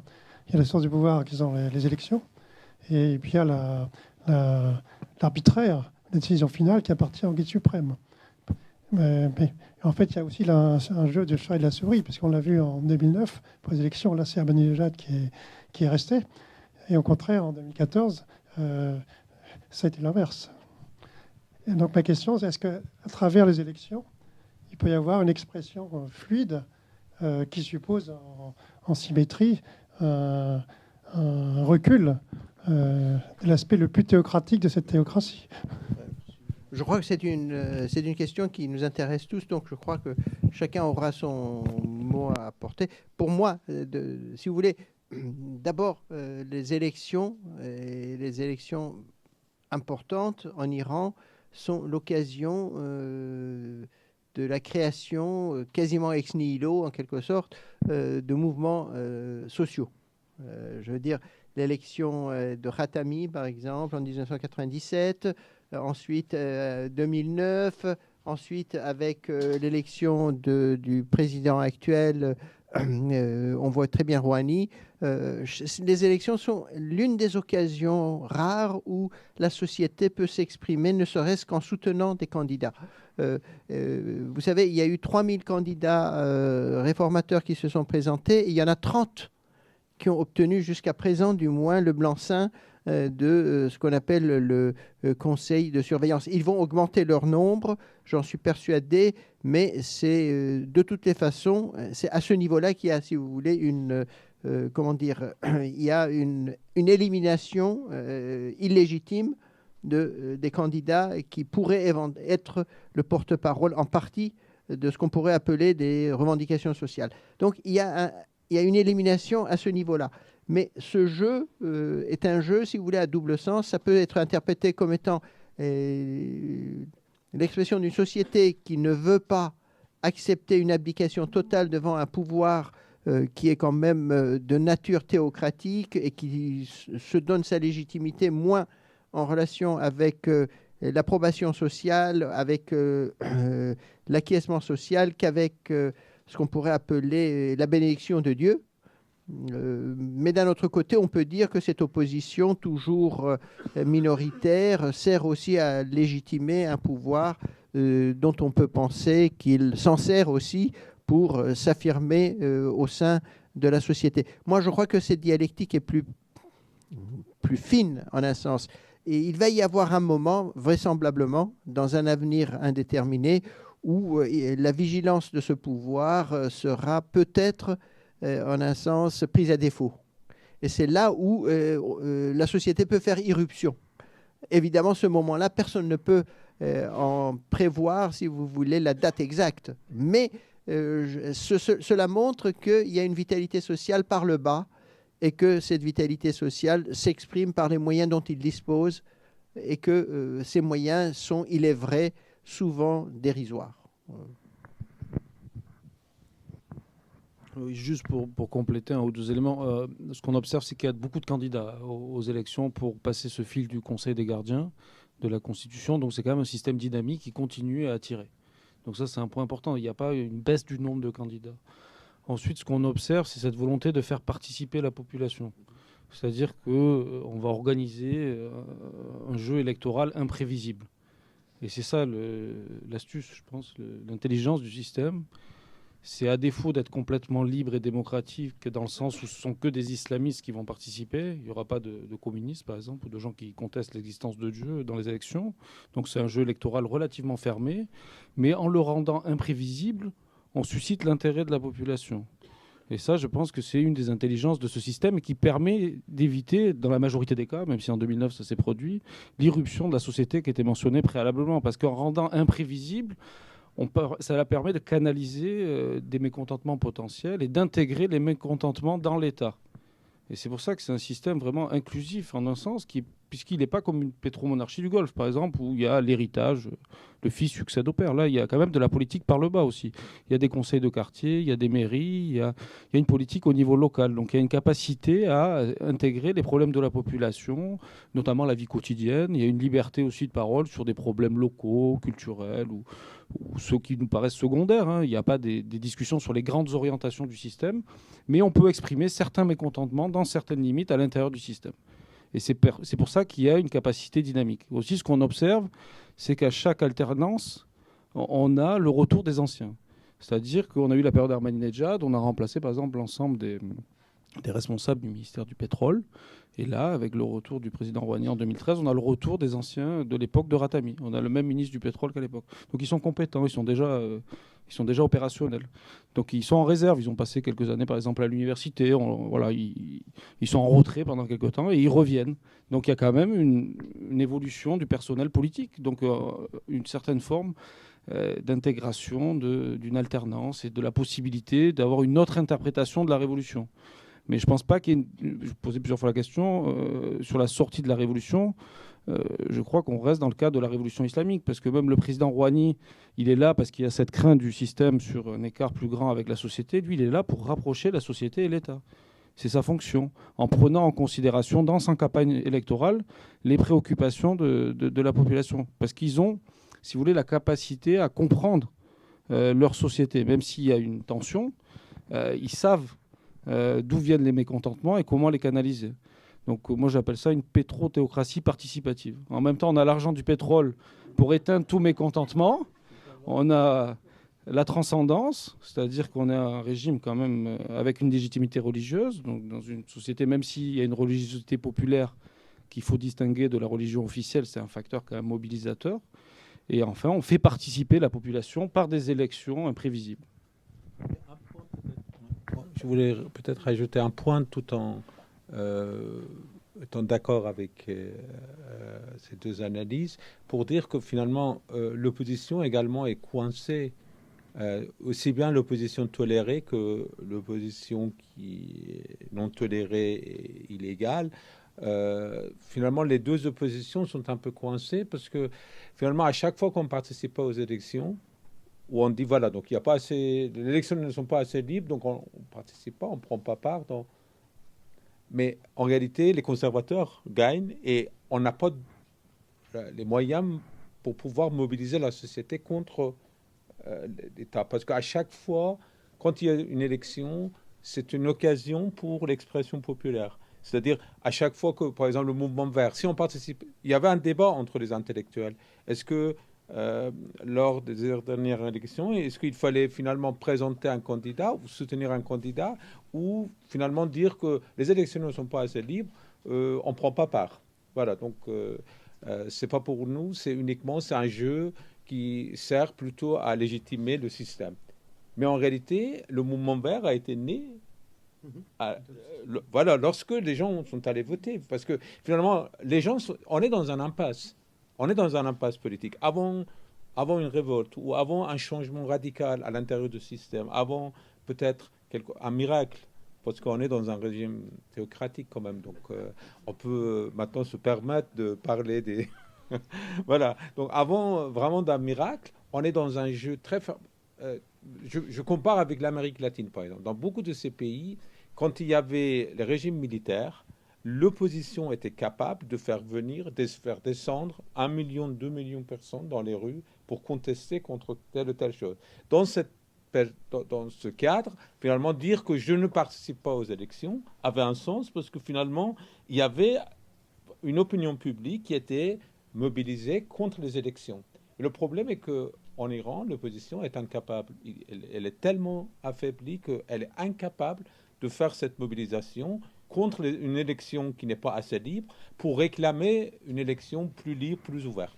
C'est ça le blocage. À la fois, les élections nous offrent une occasion pour pouvoir s'exprimer, pour dire qu'est-ce qu'on a envie de... La dernière fois, par exemple, la jeunesse était dans la rue pour soutenir Rouhani, mais en même temps, la jeunesse s'exprimait pour dire j'en ai marre, j'ai envie de telle chose, on veut plus d'ouverture, on veut moins de censure et tout. Mais si les élections n'existent pas, finalement, on ne peut pas faire... En 2014, avant, il y avait d'autres candidats comme Rouhani qui étaient beaucoup plus démocrates, qui ont été évincés. Donc c'est Rouhani qui est devenu... C'est ça, c'est-à-dire... démocrate. Oui, beaucoup d'intellectuels ou beaucoup d'élites politiques à l'époque pensaient que puisqu'il n'y a pas un candidat idéal ou relativement bien placé pour pouvoir défendre la démocratie ou les idées démocratiques, finalement, il faut pas prendre... Mais Rouhani, finalement, Rouhani, il ne faisait pas partie des réformateurs, finalement. Il n'était jamais réformiste, en réalité. Rouhani a été élu avec le soutien des courants réformistes. Donc, en quelque sorte, il est devenu, en quelque sorte, un peu réformiste grâce à ce mouvement. Mais il sait très bien que ses actions, il connaît très bien, à mon avis, ses limites. C'est pour ça que hier, il y a eu une lettre ouverte des universitaires en Iran pour lui demander de ne pas faire des élections. C'est-à-dire, c'est lui le chef d'État, donc il peut très bien reporter, différer, pour pouvoir aller plus loin dans sa négociation avec les conservateurs. Mais finalement, je pense qu'il est impossible parce qu'il est coincé. Donc, même légalement, il n'est pas possible de faire différer, par exemple, entre autres, les élections. Est-ce qu'il y a d'autres questions ?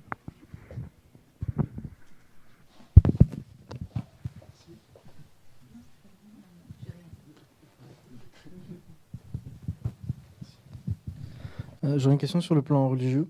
Vous dites que les jeunes se révoltent contre l'autoritarisme religieux de l'État, mais est-ce que la société civile dans son ensemble se revendique majoritairement du chiisme ? Et je pense notamment à la génération précédente, les plus de 45 ans. Est-ce qu'ils se sentent vraiment chiites ? Est-ce que leur identité est chiite ? Et par exemple, est-ce que les Husseiniens sont remplis ? Est-ce que la prière est régulière ? Est-ce que la prière du vendredi est obligatoire comme en Arabie Saoudite ?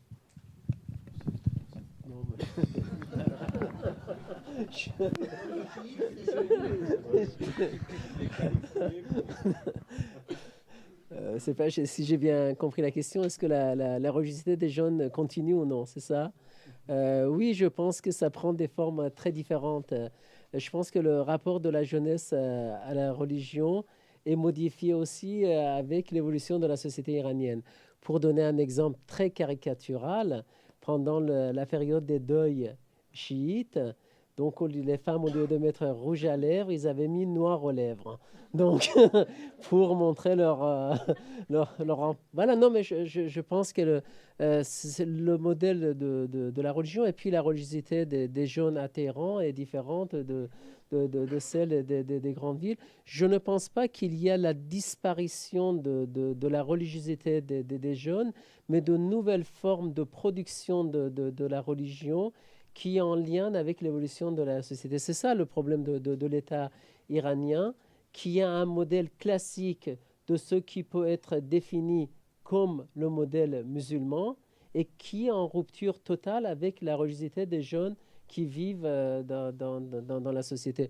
Moi, je ne pense pas qu'il y ait vraiment une rupture. Je ne pense pas qu'il y ait la disparition de la religion chez l'ensemble des jeunes. Il y a peut-être une grande partie qui rompt avec la religion, mais la manière de vivre sa religion est beaucoup évoluée depuis des décennies. Certes, même le rapport au foulard, il faut voir à Téhéran de la manière dont les femmes portent le foulard. Donc, il faut faire un film sur ça. Donc, moi, je ne pense pas. C'est ce que je disais tout à l'heure sur la question du rapport du politique de la religion. C'est la même chose. C'est-à-dire, si on a une conception classique de la laïcité et de la sécularisation, l'Iran est islamique à 100%.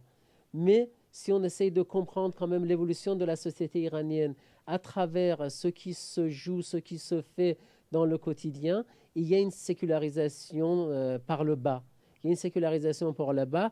On a parlé le divorce de divorce à l'iranienne, mais je dirais aussi que c'est le paradoxe de la société iranienne. C'est le paradoxe entre un État qui s'accroche à son islamité, qui veut se montrer islamique et gardien de la tradition, et une société qui est passée à la période post-islamiste.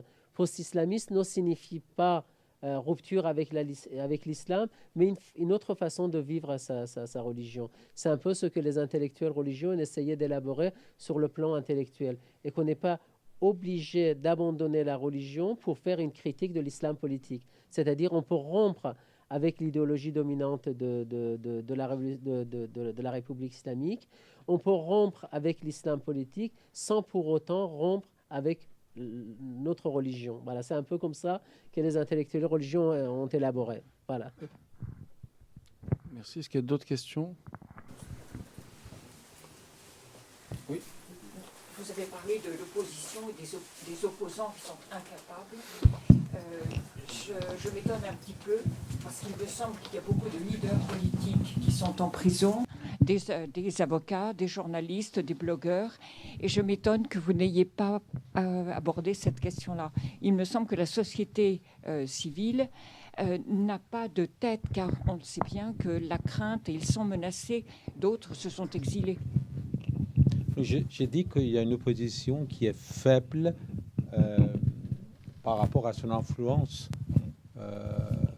ou sa capacité de mobiliser un nombre important de personnes. Sur ce plan, sinon je suis d'accord avec vous qu'il y a un nombre important d'intellectuels, d'élites et de personnalités qui sont emprisonnés, qui payent très cher leur opposition. Mais en même temps, cette même opposition est incapable de mobiliser une foule très importante.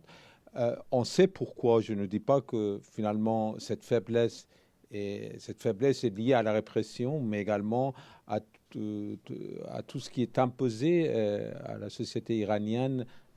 Surtout par exemple les médias, les grands médias sont contrôlés entièrement par l'État. Donc l'opposition n'a pas accès à ces médias, mais également le prix d'une opposition est tellement cher que les gens, même s'ils sont opposés, finalement, et voilà, donc ils ne manifestent pas leur opposition. C'est pour ça que je pense que tout le monde a un peu insisté sur ce point. C'est-à-dire, c'est un État qui est assez malin, en réalité. Moi, je peux pas dire devant Clément, mais je pense que finalement, les Iraniens ont beaucoup appris également de méthodes russes par rapport à la répression un peu plus douce, un peu moins brutale. Par exemple, le contrôle des médias, le contrôle social, et tout ce que Poutine fait, je pense qu'en Russie, en quelque sorte, les Iraniens, pratiquement, ils s'inspirent pas mal des méthodes. Maintenant, je ne sais pas qui est à l'origine de ça, mais pour dire que finalement, le fait qu'on montre qu'en Iran, finalement, il y a des élections, même si les élections ne sont pas libres, mais finalement, même les gens, quand ils pensent que quand on regarde, moi j'ai discuté un jour avec des parlementaires français qui me disaient, mais vous exagérez quand même, parce que regardez, comparé dans la région, l'Iran c'est le pays le plus stable, là il y a des élections, il y a donc, si vous comparez avec les autres pays, vous allez voir que finalement, l'Iran n'est pas le cas le plus catastrophique dans la région. C'est vrai, et ce qui est un peu légitime également, et ce qui démobilise également, et ce qui également rend la vie un peu plus facile à ce système également. En ce qui concerne le cas russe, il y a quand même un gros problème de redistribution. Un gros problème de redistribution. Ah oui, tout à fait. Ouais. En fait, si vous voulez, il y a aussi une dimension qui est liée à ce qu'on pourrait appeler les élites politiques. 2009, le premier jour, j'étais à Téhéran. Vraiment, il y a eu plusieurs millions de gens dans la rue, énormes, qui auraient pu contester le régime. Mais ceux qui étaient à la tête de cette élite, si vous voulez, ne voulaient pas remettre en cause la légitimité du régime. C'est-à-dire que le système est bâti sur cette espèce d'expulsion et d'exclusion de tout ce qui voudrait, en un sens, contester sa légitimité de manière fondamentale. Et ça marche jusqu'à une certaine période. Je suis persuadé que ça ne pourra pas continuer, si vous voulez, indéfiniment. Mais pour le moment, il y a d'abord un vide lié à ce qu'on pourrait appeler une élite politique alternative qui n'existe pas. D'autre part, la répression qui, avec une certaine finesse et quelquefois une très grande brutalité, élimine ou neutralise tous ceux qui voudraient s'exprimer. En troisième lieu, la focalisation sur un certain nombre de groupes qui pourraient se révéler dangereuses. Et maintenant, par exemple, dans ce groupe figurent aussi des femmes. Je veux dire, auparavant, il y avait peu de femmes en prison. Et maintenant, il y a un certain nombre de leaders, d'ailleurs mondialement connus, puisqu'on leur donne à juste titre cette visibilité à l'extérieur, cette légitimité internationale, et qui se trouvent être en prison, qui sont mis vraiment dans une situation extrêmement difficile, extrêmement précaire. Et d'ailleurs, le livre de mon étudiante Keshavaj le montre très bien, comment ces femmes, ces nouvelles actrices sociales sont là, qui protestent, qui contestent, et en même temps qui sont réprimées avec des formes je vais dire, plus ou moins subtile et plus ou moins brutale quelquefois. Donc la capacité du régime à neutraliser ce qu'on pourrait appeler une opposition alternative est relativement élevée. Viendra un moment où cette capacité, à mon avis, sera remise en cause. Moi, je pense que, par exemple, à supposer qu'un jour le guide suprême veuille partir au paradis ou à l'enfer, j'en sais rien, eh ben, ce jour-là, il y aura quand même une possibilité de remise en cause du système qui peut être par le bas ou par le haut. Je veux dire, il se peut être par un coup d'État de l'armée des Pasdaran qui est devenue une armée, si vous voulez, un peu sur le modèle égyptien ou pakistanais. C'est-à-dire, c'est une armée qui n'est pas uniquement faite de militaires, mais aussi d'enjeux économiques énormes. Comme en Égypte d'ailleurs, où on pense qu'entre 20 et 40% de l'économie est dominée par l'armée. Et donc une institution économique aussi, une mafia économique.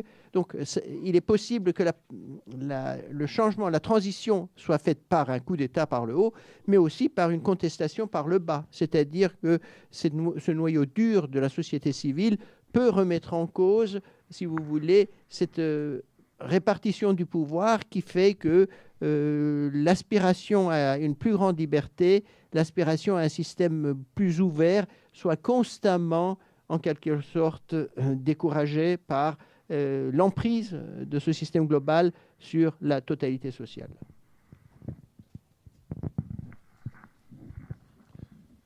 Est-ce qu'il y a encore des questions? Non, je crois qu'on va s'arrêter là. Donc, juste pour vous dire, avant que vous partiez, qu'il y a un voyage qui est prévu en Iran organisé par l'IREMO, donc du 5 au 15 juin. Donc, je pense qu'on vous a beaucoup fait rêver ce soir sur la civilisation iranienne. Donc, je pense que... Donc, c'est avec l'agence de voyage Assamélis. Pour ceux que ça intéresse, vous pouvez trouver tous les détails sur le site de l'IREMO. Merci beaucoup.